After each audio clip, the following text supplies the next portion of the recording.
To that breaking news, the police standoff that's happening on the southeast side of Grand Rapids following an early morning shooting. Yeah, we're waiting to get an update from police about what happened here, if they have found the gunman in this case. Catherine Ducharme has been there talking with police. Here's the update we're getting from the police correspondents. Sound of shots in the area of Hall and Madison in the nearby neighborhood. So as officers were checking the area within 5 to 10 minutes, while officers were on foot, they did hear several gunshots go off in very close range in the 1100 block of Madison Avenue Southeast. They went around the house to check the area, and they did locate a victim within 50 feet of them. So this was a very close range sound of shots from the officers that were on foot in the area. Due to the nature in the close proximity of the shooting, not knowing where the shooter was, they did a high-profile rescue of that victim to get him out of the area. That victim was a 24-year-old male. He received immediate medical attention and was rushed to the hospital, where he remains in critical condition at this time. So at that point, officers summoned additional response from officers. They believed that they had it narrowed down to a particular house where these people may have been. There was a party going on at that address. So once additional units responded, they were able to establish a perimeter on that house. While they were establishing a perimeter, they did identify a second victim that had a graze wound, and he's a 27-year-old male. As a precautionary measure, he too was taken to the hospital with, like I said, superficial, non-life-threatening wounds. At this time, we believe that the cause of the injury is gunfire due to the evidence that we received so far. And right now, what we have is we have a critical incident set up, which means we have a perimeter. Cars are not allowed through the area. Residents are asked to remain in their home while we try to call the residents out of that home. What makes this one interesting is that there are 4 apartments in this house.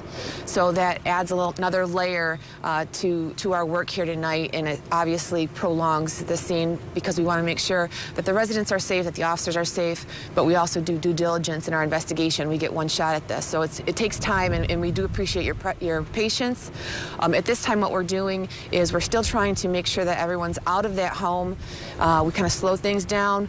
Once we believe that everyone's out of that home, at some point we will make entry into that home and make sure that everyone's out and can proceed with our investigation. So still no suspect in custody at this time? At this time, no suspect is in custody. We do not have a suspect description at this time to provide. We do have multiple witnesses on scene. Like I said, there was a house party. So we are trying to sort through those witness statements at this time, trying to identify leads and figure out what happened here tonight. And people are still in that home?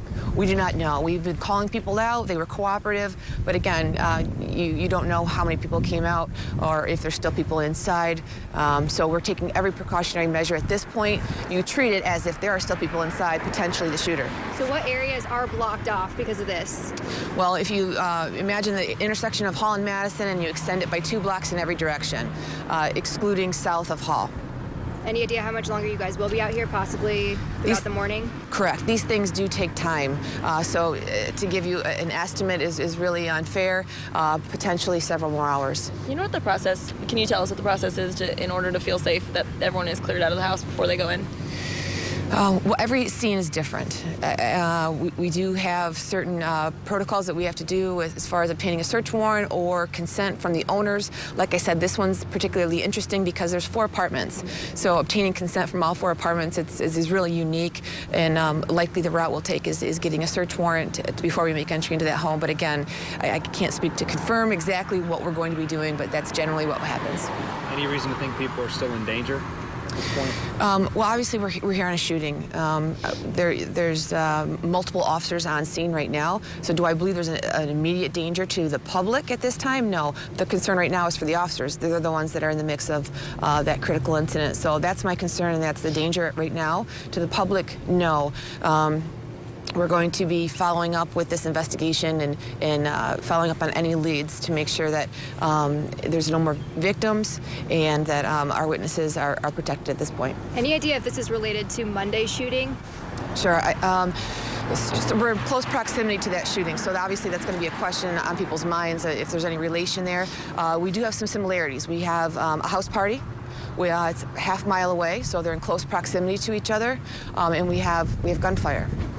That's our only correlation at this point. We're going to do our due diligence, and it's customary detective procedure to make sure that if there's any correlation between the two and follow up on those leads. But at this point, that's our only connection to bring those two together. So at this point, we don't believe that they're connected per se.